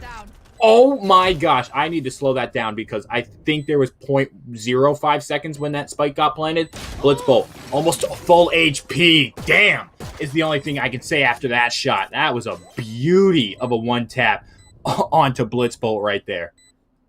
Yeah, and if they had just... I don't know how you play that because you use the lockdown, you know that spike's going to be cleared, but the problem is that there's going to be plays from the archway. You saw where the rest of Texas A&M rotated. They played right outside of the range of that. So I think if you put it in tree instead, give yourself a much better position to try to take that spike and run it to the other side. Time was a thing to consider as well. It was very low, so maybe you don't even have time to run it back. Maybe you just have to plan it right there. But you lose your rays, and sure, they are very low health going into that engagement anyway, but they still have a lot of utility that they can give you. You lose that round, you give a lead guaranteed going into halftime to Texas A&M, and now all you can buy is shares for DePaul. And I think I saw an Odin come online for Texas A&M at the last second there, so they might be trying to go for that spray and pray strat again on B Garage. They most certainly are, and I don't know if you saw, Jag, during the during the buy phase. Not Ghost. Who's that? Dam has yet to die. Sitting at 10-0 in a matchup that we thought still could be the Central Championship. Wall's going to go down. No one's going to decide to push this. They must know that there's something going on in market. Wall immediately broken. Helms, let it spray. Let it pray. Gets one with Bam Gravity going down. Says, yeah, why not? You got that beautiful Prime Odin skin. Keep it going. And I just gotta ask you, why are you buying a Prime Odin skin? But I'm not gonna be asking Barcode why. They frag out. Now it's only Prime left alive, and they are not gonna be long for this world. Things are going so well for Texas A&M. But back to the Odin thing, just why? I know it's a great gun on this map. The Ares is great as well, but I feel like if there's any gun that really doesn't, I guess any gun class that doesn't really work in this game, it might be the machine guns, because just look at this. The whole point of Valorant is aiming, right? You need to make sure that you're not walking. You got to make sure you're aiming for heads. There, you can just let it roll. You can just unload 100 bullets, and you'll find probably 2 or 3 kills without really needing to aim down the sight at all. Still works out. Not going to knock it. And you said before, Dam was at 10-0. Now they're at 2-0-3. So this Omen still has not died. Still top fragging. I think at this point, with the way they're playing, stop it, aggro. Oh. Was that Dam Smoke, or is that... Yes, that is Dam Smoke. I like this play here. I don't think the recon drone is going to check it, but aggro decides to fall back and fall off of that. I really like that positioning. I think once that Omen smoke dissipated, aggro could have had a field day there. Speaking of, Dam goes 13-0, and no, falls to Prime 13-1. The last dance for Dam is no longer. Aggro again, feeling themselves, gets the 2K, pops the Blade Storm. Dill's going to take down Ghosty and make them a ghost. And right click coming hot. Yep, that's aggro for you. Knew that one was coming. 9-0. DePaul, it might be time for that tack pause. Yeah, I think really it's now or never. Do it before halftime if you're going to use it at all for reasons unrelated to, technical issues. But I gotta ask you, so in League of Legends, there's a perfect game, right? When you don't die, you don't lose any towers, etc., etc. So for a perfect game in Valorant, would it just be getting 13 rounds in a row without dropping one, even if you do die along the way? Because there's a lot of other stuff going on. And if so, if we decide that, our genius opinion that is considered a perfect game, can we see Texas A&M get it right here? Because they are well on their way. Only need 4 more rounds, only 3 more before the swap. they're looking very good. The wall bang is not going to connect just yet, but I'm not sure there's really anything right now that DePaul can do to stop them. The alt bank is still looking good. Their economy is insane. They must all have like full credits at this point. Texas A&M, they're just on a roll, and their momentum cannot be stopped. Yeah, you talk about the perfect game in Valorant coming from a different tack shooter. Excuse me, Helms, that's why you buy the Odin right there. Just I hate it, though. Sitting through the wall, going burr. I hate it too, but golly, when it can do something like that, why not have some fun, spray, and pray? Nothing going down. I'll have to get your point. Helms finds another through the wall. Stop this, Helms. Please, stop. They have family and friends who might be watching this. Here. It was great team play because they had recon from the Sova and they were just able to find the Killjoy out. Yeah, as Kaz gonna take down Dill here. Got a little too frisky trying to push that Omen smoke, and damn, stop this. Tag one, that spike. Damn, gonna paranoia? Yeah, sure, why not? Got the credits, doesn't matter. Barcode takes him down. Barcode takes down Kaz as well, and Jag, you talk about the perfect game in League. What's the equivalent in Valorant? Coming from CS, it's a 16-0. I don't care if you die. I don't care if Spike gets planted. So in Valorant, I'm going to have to say the perfect game is a 13-0. That's just what it's got to be. And look at these shots from Helms, just straight through the wall. No regard for human life, you naughty armadillo. So obviously, because CSGO, you have to win 3 more rounds. It's the harder game. Easy clap. I'm sure there's a lot of CSGO purists out there, but they're both great games in their own respective. Here we've got Valorant, and this is some great Valorant coming out from Texas A&M. I mean, they're just looking so good. Their alt bank is still so healthy. They're actually going to be losing someone early, and the showstopper is finally being used. I wanted to see this so much earlier because this is what you can do with it. You can create space. You might be able to find a kill. You won't with it this time, but everyone's going to back out, and you're going to have your best opportunity of this map so far as you trade out immediately, and there's the Empress, and maybe that's gone, but they don't heal up with it. Dill decides to try to just kind of wraith away, and that's a big mistake if they end up falling. It certainly is, but look at the lurk from Damn. If anyone's going to lurk, it's going to be Damn. Killjoy initiation is going to push members directly into Damn. Look at the swing. Gets one. Paranoia coming out. It's going to blind Ghosty completely. And that's the play, the team play that we're looking for. Oh, Helms. I was just going to give you such a compliment. You worked so politely with Damn. You combo the lockdown with the lurk and the paranoia, but then you go doing something like that. Helm, come on, buddy. But again, getting back to that point, Texas A&M looks so practiced. They look so good. You have to wonder what it is that DePaul isn't doing right. I mean, we can sit here and analyze and talk about all we want, but you have to change something up. Every single round almost, it's gone, hey, let's run it down A main. Hey, let's run it down mid to go B. They haven't really just had a straight-up B hit. There's been no kind of change of pace, Jag. Oh, I thought there was going to be double Odins there for a second. I don't think there was at the end of the day, but I think the biggest thing is it's not mechanical skill. Both these teams can hit their shots. I think it's just the, kind of the strategy. I think that's the biggest thing right now. The strategy right now from Texas A&M is just so good. It's so clean. Their rotations are never the same. Even if they end up at the same place, where they place people is always changed up. They are not doing the same thing twice, and they are reading these things like a book. And not another knife kill. Almost gets it. Has to put it away. And now it's just Blitzball on their lonesome. Not for long. And I'm sorry I talked through that entire round, but that's how quick it was. It was clean, and Texas A&M are looking to send us home early tonight because they're 1 round away from that perfect game. Yeah, I'm not going to lie to you, Jag. In this situation, if I'm on DePaul, shift, enter, knife fight mid, ? I mean, that's really all you can say. Just try and go out with some dignity. The mistakes that they're making, like this one here from from Prime, just popping on random Hunter's Fury. Granted, you can't take it into the next round. I understand that. Maybe use it a bit earlier in the round to at least try and get your team some help, but it looks like they're just starting to tilt. I mean, 12 rounds straight, even if it's unranked, unrated, if it's escalation, I would have forfeit by tilt. now. So, yeah, I would have been 6-0. As soon as it hit 6-0, I'm FF. 100%. I think, like you said, they just had to use it. They had to try to find something out of it. I mean, Hunter's Fury, you're very vulnerable when you're in it, just like any ability used in this game, but especially for that one. It's very hard to put your bow away quickly. They did actually get to escape it, but the animation there just wasn't timed well enough for them already. Texas A&M, they're looking to end this on a pistol round. Certainly are. It's Ghosty and Damn Omen battle. Right click takes down the cankles of Ghosty. Omen diff in all chat. Bam Gravity doesn't even get the chance to fire a shot at aggro, who has 5 HP and is playing like Ultron right now. I mean, 5 HP and has found 3 frags after getting the 5 HP. Blitzbolt gonna do what they can. Jag, I hate to say it.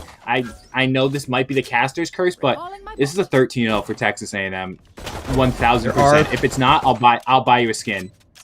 There are 2 members pretty weak on the side of Texas A&M, but you do not have to buy me a skin tonight. The perfect game has been achieved in what looks like a very close battle of 2 top teams in CF1 Central Region.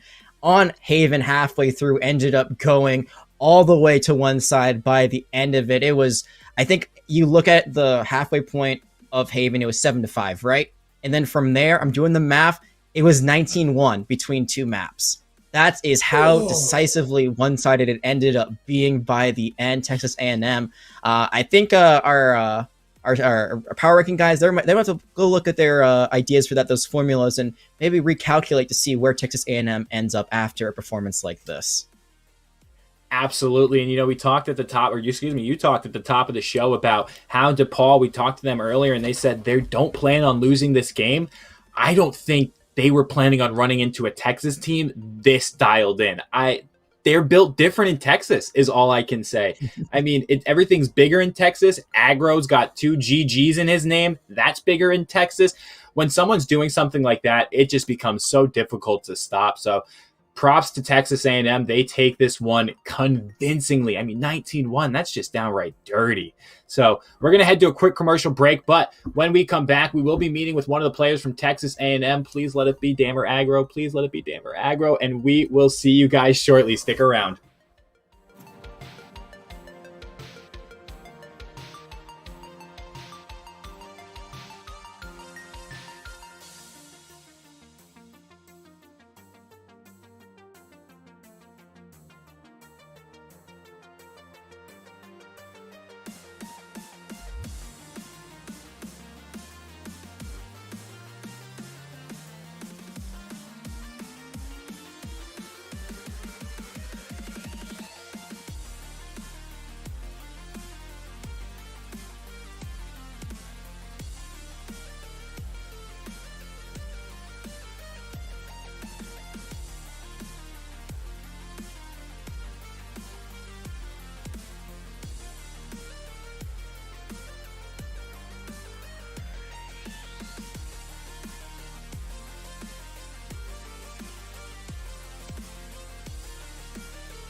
All right, gamers, welcome back. We are joined by the one, the only Helms, the Sentinel player from Texas A&M. I mean, Helms, how are you feeling after that game?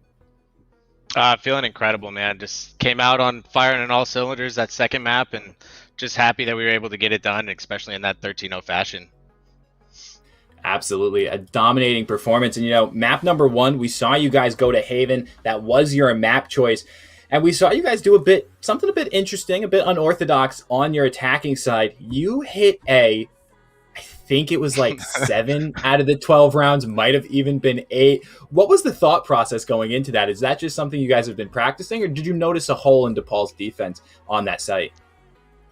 I think traditionally our A takes have been better for us in past tournaments and past matches. But more importantly, we kind of notice just throughout every attacking side, we kind of feel out which sides are weaker when we face our opponents in the beginning rounds. And we noticed that DePaul's A-hold was really just not working for them. And so we took advantage of it. And I think we ran into a 4-stack maybe one time. And then maybe they just thought that we weren't going to keep going A. But I mean, they won that round, but we kept going, kept going back and back. Absolutely. Yeah. So I want to ask a bonus follow-up question. I'm sorry, Speezy. I'm throwing a little bit of you throw a loophole here of this bonus third question, but I've got to ask: did you see that they had a breach, and you're like, oh, they don't have a Sentinel player, so that kind of changes up how we play Haven? Definitely. I mean, especially on our CT side, aggro, our Jet, man. I mean, the name really doesn't do it justice. He is aggro. I mean, the man loves pushing, and so I think it opened up a lot of opportunities for us in regards to that. And aggro just felt really comfortable just doing what he loves and getting to play his own style. Awesome. So I'm going to go back to my regularly scheduled questions now. So I just want to ask, I mean, it was very close going into halftime on Haven. It was 7-5. And then from there, you guys won 19 out of 20 rounds in a row. So you kind of mentioned it during the break that you guys were kind of getting warmed up. Was there anything that really changed after you guys were playing for a little bit? Was it really just getting your mechanics back to, basics? Was there any strategies that changed up? Walk us through what really happened so you guys could take control of this series.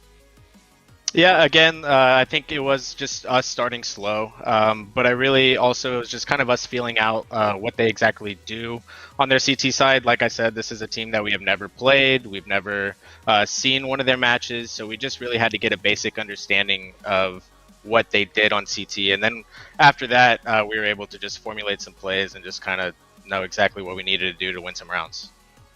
Love the CSGO terminology as well. CT is counter-terrorist, yes. or defense in this case. T would be terrorist. T side, CT side. You hear that time to time. But last question. So you guys have beaten the top teams in your division of the Central region, but there are some teams on the other side that are really good. OSU, UH, MSU, those are all teams that are either 6-0 and 5-1. Now, I know you guys haven't really paid attention to them, but is there anyone right now that you're looking out for, either in the Central region or maybe elsewhere in the CF1 world, or do you guys think that really you're the team to beat right now?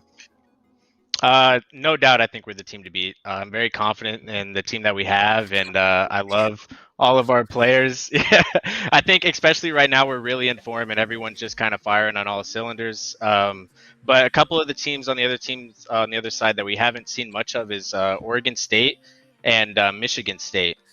We've played UH Premier a lot in other tournaments in the past, and right now I think we're 3-1 against them in other matches in tournaments and such like that. So we're not too worried about them. Just really focus on Oregon State and Michigan State, and kind of excited to see what they can do, especially with Michigan State battling UH Premier tonight. So. Absolutely. And I mean, I love the confidence that you have right there. Just, you're not worried about anybody. No, not San Jose State. Nobody can get in the way of Texas A&M right now. And Helms, while you're here, my final question for you.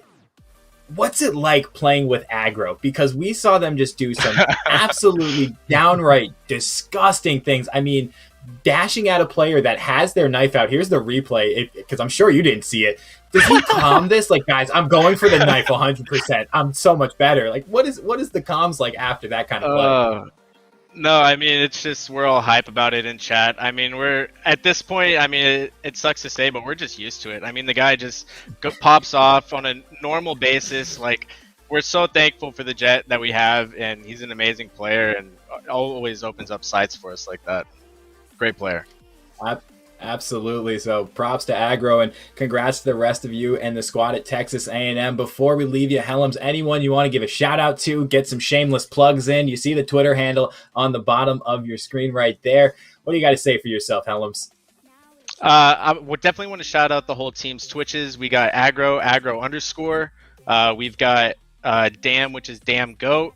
And then we have Dill, which is Dill Win, WINN. And then also our sub, Edward W. He was TAMU Barcode. We love him. He's a sub for us, actually. And he's subbed in this past couple weeks, and he's done phenomenal for us. And I can't praise him enough. Like, he's been an amazing fill-in for us. So, Did amazing and then tonight. Finally, just want to shout out the organization TAMU Esports and the president Bipolar Method, KhazixMayJump as well, our social media girl. All of them are amazing and they show incredible support for us. So Absolutely. So congratulations again. I can't believe you just told us that Barcode, which gave us trouble for the first couple of rounds before we got told by production that was the actual in-game name. I can't believe that's a sub. I mean, that's just downright dirty. I would have loved to see what you could have done with your full 5-man roster, but if it's a 19-1 run in terms of round wins, I could only imagine. But congratulations again to you and the team at Texas A&M. That's going to do it here tonight for us at CF1 Esports. On behalf of the entire CF1 team, behind the scenes, Juke, Jag, myself, Lawrence, Scotty, Kieran, the whole squad, thank you so much for joining us tonight. We will see you back here again tomorrow. Keep an eye on the Twitter account for what time. We have a couple of games that trying to choose between right now. So make sure you follow us at CF1 Esports on Twitter. Don't forget about the CF1 community Discord so you can see Thursday night fight nights. I'm definitely going to be there. We're going to try and convince Jag to ditch that other gig, but maybe Helms is there. Who knows? You might get to play with him. So you guys have a great evening, everybody, and we will see you tomorrow.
the other side. I'm the only one alive who get me to the other side. The other side.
Giving up, letting go.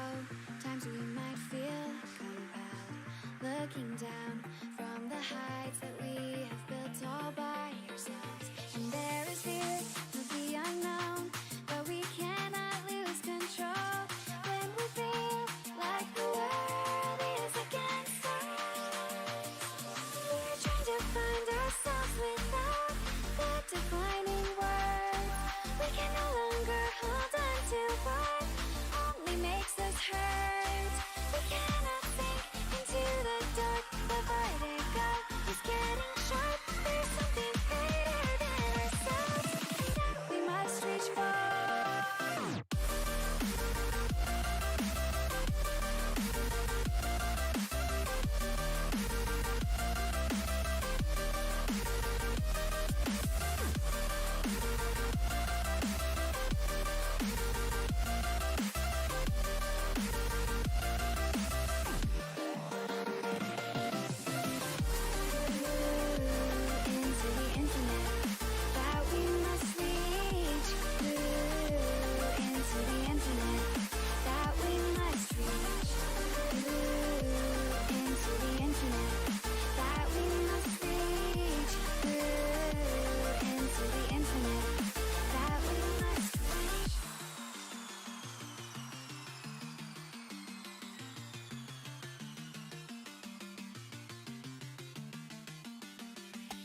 Now which way do we go is the question to ask.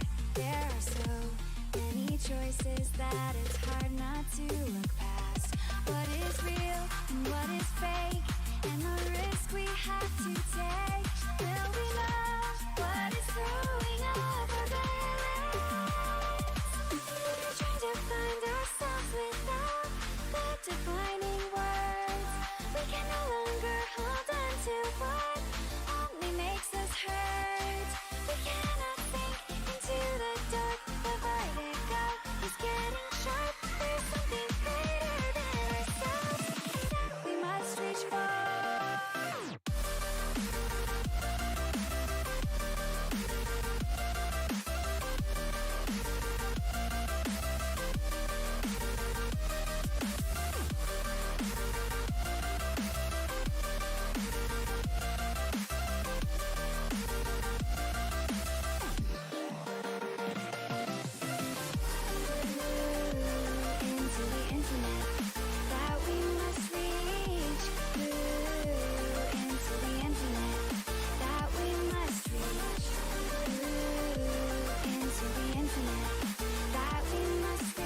know my heart is a ghost town.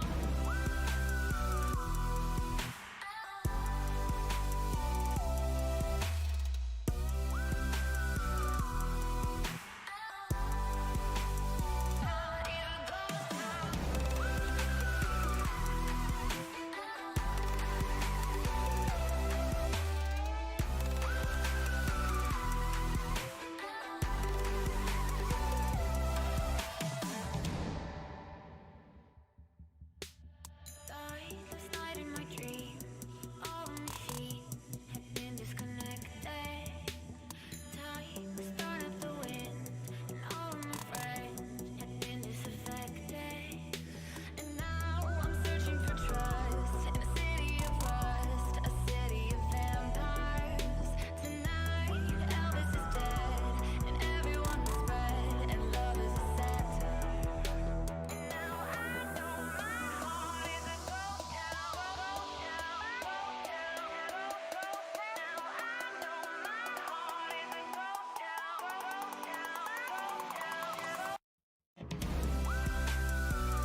I'm the only one alive who get me to the other side.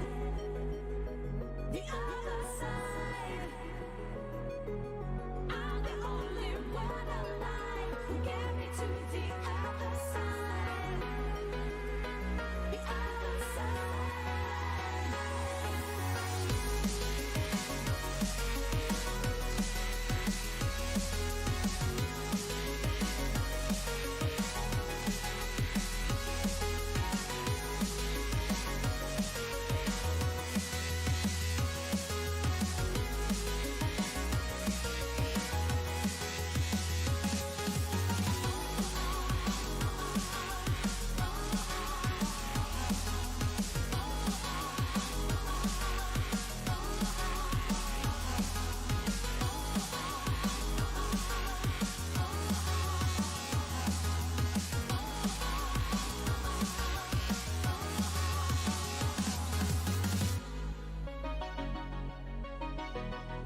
Which way do we go is the question to ask.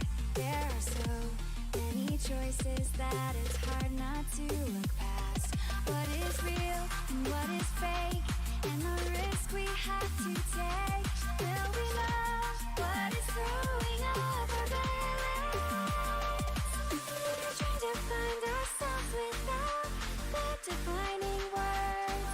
We can no longer hold on to what only makes us hurt.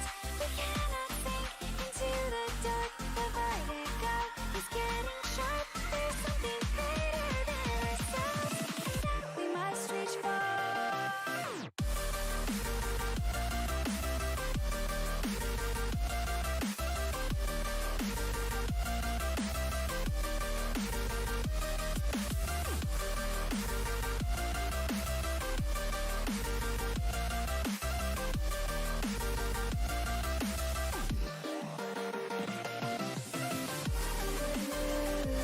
Into the infinite that we must reach. Into the infinite that we must reach. Into the infinite that we must reach. Into the infinite that we must reach.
I'm the only one alive who get me to the other side. The other side.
Which way do we go is the question to ask. There are so many choices that it's hard not to look past. What is real and what is fake, and the risk we have to take. Will we love what is throwing up our balance? We're trying to find ourselves without the defining words. We can no longer hold on to what only makes us hurt.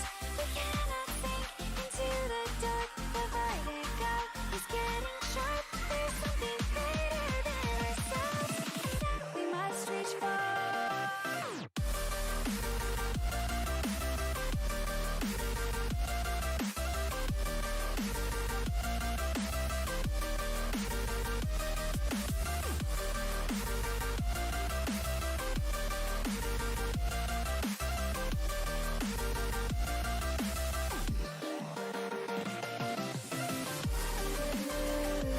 Into the infinite that we must reach.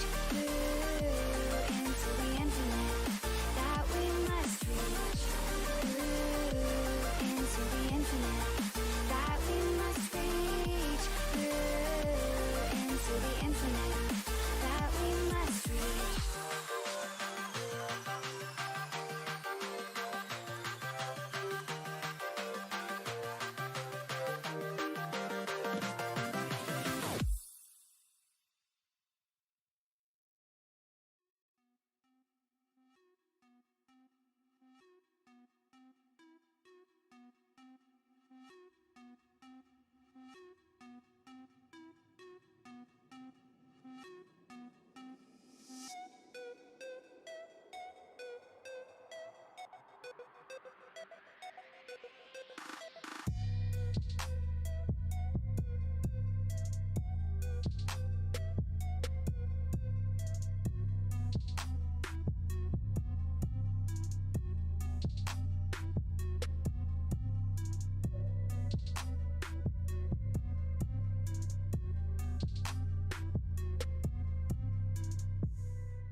not